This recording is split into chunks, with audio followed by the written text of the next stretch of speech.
سلام كميتم سي كبرى سمعتنا زهر ميني ميديا وأرسل زيناتات بمقدم نلوم سولس عسران حساس تدالو حصرت وانا وزيناتات سعيبنا خلقربالكم مينا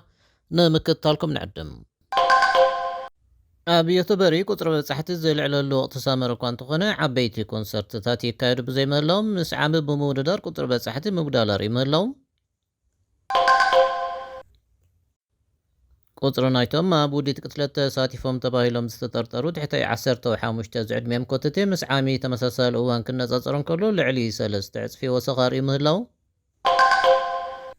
ምምሕዳራት ከተማ ሾደን ኣብ መዳይ ቁጠባን ፋይናንሳውን ገበናት ተጠርጢሮም ንዘለዉ ሰባት ናብ ፖሊስ ኣብ ምሕባር ዝናር ተበግሱ ይወስዳሉ አንክብል ማሕበር ምምሕዳር ከባብን ዞባታትን ሾደን ኤስኬአር ምሕባሩ ከምኡን ኣብ ዝቐረበ እዋን ኣብ ፕረዚደንታዊ ጎስጓስ ዶናልድ ትራምፕ ኣብ ዝተኸስተ መደነጋራት ኢራን ከም ዝነበረት ሰበስልጣን ስለያ ኣሜሪካ ረጋጊፅና ክብሉ ምግላጾምን ካልኦትን ዜናታት ሒዝናልኩም ቀሪብና ኣለና ንምክትታልኩም ደጊምና ንዓደምና ሕጂ ብቐጥታ ናብ ዝርዝራቶም ኣብ ዮቶበሪ ቁጥሪ በጻሕቲ ዝልዕለሉ ወቕቲ ሰመረ እኳ እንተኾነ ዓበይቲ ኮንሰርታት ይካየዱ ብዘይ ምህላው ምስ ዓንቢ ብምውድዳር ቁጥሪ በጻሕቲ ምጉዳል ኣርእዩ ምህላው ተገሊጹ ይኹን እምበር ኣብ መላእ ሾደን ብሓፈሻ ቱሪዝም ናብ ትቕድሚ ለበዳ ዝነበሮ ደረጃ ተመሊሱሎም ናይ ዝሓለፈ ዓመት ናይ ኮንሰርት ግዜ ውፅኢካ ሎሚ ዓመት ኣብ ዮቶበሪ ዝያዳ ሰባት መፂኦምና ኣለዉ ክብል ኣካያዲ ፍጻመታትን ምክትል ፕረዚደንት ትካል ቱሪዝምን ዮቶበሪ ኤንድ ማግኑስ ሃልበርን ገሊጹሎም ዝናኾነ ካብ ዕውዕ ኩነታት ሳመር ከይወፃና ምስ ምውዳዝ ወቕቲ ኣብዚ ሰሙን ብዙሓት ቆልዑ ናብ ቤት ትምህርቲ ይምለሱ ሰዓታቶም ከዓ ኣንጊሄን ከተንስኦም ይገብሩለዎም ኣብ ሾደን ኣብ ወቕቲ ሳመር ዘሎ ዕረፍቲ ተማሃሮ ኣብ መወዳእታ በፂሕሎም ሎሚ ኣብ ከባቢ ስቶክሆልም ተማሃሮን ወለድን ናብ ቀጽሪ ቤት ትምህርቲ ከምኡውን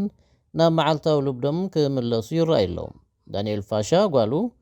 ካብታ ቀዳመይቲ መዓልቲ ኣብ ቤት ትምህርቲ ክሳብ ትምለስ ይጽበያ መላው ክትኣቱ ከላ ድማ መምሃርታን መሓዙታን ደጊማ ብምርካባ ኣዝዩ ዕውዕ ስምዒት ከም ዝነበራ ይዛረብ ብዙሓት ተማሃሮ ናብ ትምህርቲ ምምላሶም ሓጎስ ከም ተሰምዖም ንሬድዮ ሾደን ገሊጾም ኣለዉ ቁጽሪ ናይቶም ኣብ ውዲት ቅትለት ተሳቲፎም ተባሂሎም ዝጥርጠሩ ትሕቲ 15 ዝዕድሜም ኮተቴ ምስ ናይ ዓሚ ተመሳሳሊ እዋን ሃዛት ክነጻጸር እንከሎ ብልዕሊ 3 ዕጽፊ ምውሳኹ ተሓቢሩ ክሳብ መወዳእታ ወርሒ ሓምለ ናይዚ ዓመት 93 ህጻናት ብቅትለት ፈተነ ቅትለት ወይ ምሕጋዝን ምትሕጋዝን ቅትለት ከም ዝተጠርጠሩ ሓድሽ ሃዛት በዓል መዛዓቃብ ሕጊ ሾደን ይመልክት ከምኡውን ብገበነኛታት መርበባት ዝግበረሎም ምልመላ ብሞባይል ሒደት ሰዓታት ጥራይ ክወስድ ከም ዝኽእል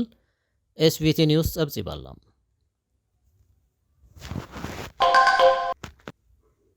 ምምሕዳራት ከተማ ሾደን ኣብ መዳይ ቁጠባውን ፋይናንሳውን ገበናት ንዝጥርጠሩ ሰባት ናብ ፖሊስ ኣብ ምሕባር ዝናር ተበግሶ ይወስዳ ዘይምህላውን ማሕበር ምምሕዳር ከባብን ዞባታትን ሾደን ኤስኬአር ሓቢሮም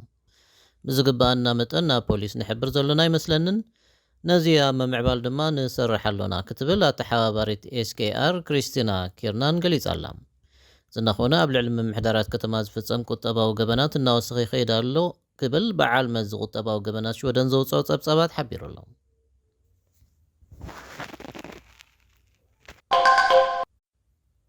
መንግስቲ ፊንላንድ ኣብ ልዕሊ ብኤሌክትሪክ ዝሰርሓ ተሽከርከርቲ ዝለዓለ ግብሪ ንምኽፋል ዘቕረበ እማመን ተተግቢሩ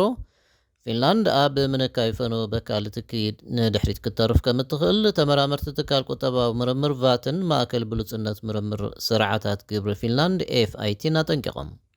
እቶም ተመራመርቲ እቲ መንግስቲ ዘቕረበ እማመ ሃገራዊ ሸቶታት ምንካይ ፈናዊ በካል ጋዛት ክማልእ እንተኾይኑ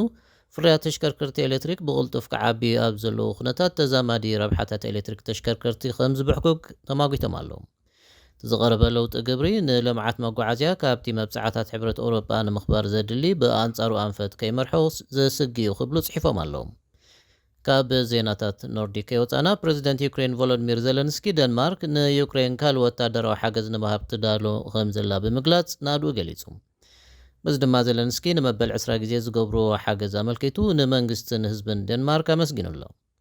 ዘለንስኪ ኣብ መልእኽቱ ኣተጋግብራ ስምዓትና ከምኡውን ደንማርክ ንኢንዱስትሪ ምክልኻል ዩክሬን እትገብሮ ዘላ ገንዘባዊ ደገፍ ኣዝየ ዘድንቆ ደንማርክ ኣብ ዩክሬን ንፍርያት ኣጽዋር ንምምዕዋል እትገብሮ ዘላ ኣበርክቶ 215 ሚልዮን ዶላር ኣሜሪካ በፂሕሎ ንደንማርክን ህዝባን ባይቶኣን ዓዚዘ ከመስግን ደሊሉ ኣሎ ንሳር ሚኒ ሚድያ ከም ዘለኹም ክቡራት ሰማዕትና ኣሞዳታ ኣብ ዝቐረበ እዋን ኣብ ፕረዚደንታዊ ጎስጓስ ዶናልድ ትራምፕ ኣብ ዝተኸስተ ምድንጋር ኢራን ከም ዝነበረት ሰበስልጣን ስለ ኣሜሪካ ኣረጋጊፆም ኤፍቢአይን ካልኦት ትካላት ፌደራልን ኣብ ዘውፅኦ ሓባራዊ መግለፂ ኢራን ኣብ ምርጫ ኣሜሪካ ኢዳ ክትእቱ ከም ዝመረፀት ዘይምስምማዕን ምዕባልን ኣብ ዴሞክራስያውን ትካላትና ዘሎ እምነት ንምድኻምን ኣበርቲዓ ትሰርሕ ኣላ ክብሉ ወቂሶም ኣለዉ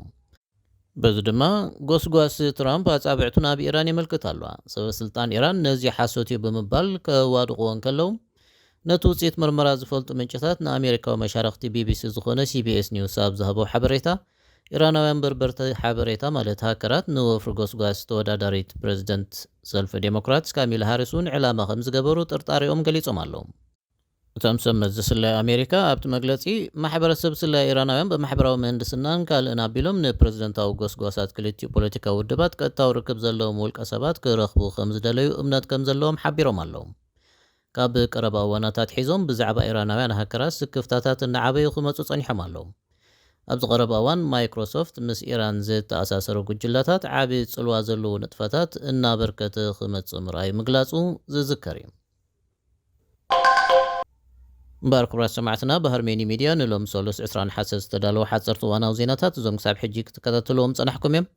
ምሳና ብምፅናሕኩም ኣዝና እናመስገንና ብዝንሰናበተኩም ሰላም